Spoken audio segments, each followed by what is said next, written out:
ভোটের আগে পূর্ব বর্ধমানের গলসিতে বদলা হবে বদলও হবে পদ্মচিহ্নে ভোট দিন দেওয়াল লিখন ঘিরে একেবারে রাজনৈতিক চাপানিতর।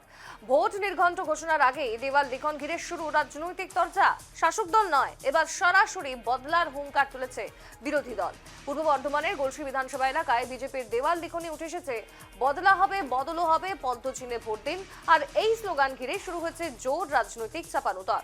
উল্লেখ্য 2011 সালে বাম শাসনের অবসানে পালাবদল হওয়ার সময় তৃণমূলের স্লোগান ছিল বদলা নয় বদল চাই, এবং এবার বদলা হবে বদলও হবে পদ্মচিহ্নে ভোট দিন এই স্লোগান ঘিরে শুরু হলো রাজনৈতিক তরজা।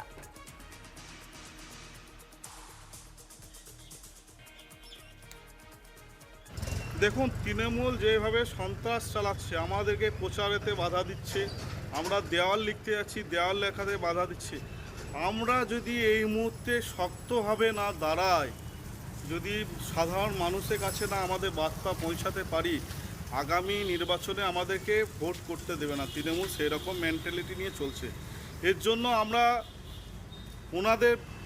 ওনারা যদি আমাদেরকে মারতে আসে, আমরাও ছেড়ে কথা বলবো না। ওই জন্য আমরাও আগাম বার্তা দিয়ে দিচ্ছি, আমরাও তৈরি আছি। সেই দেওয়াল লোকের মাধ্যমে ওরা যেইভাবে অত্যাচার করছে, আমরা তো ওনাদের মতন বোম কাটারি।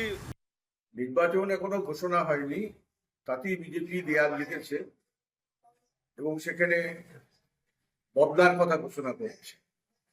এ থেকেই প্রমাণ হয় বিজেপি হিংসাশ্রয়ী রাজনীতি করে। কিসের বদলা?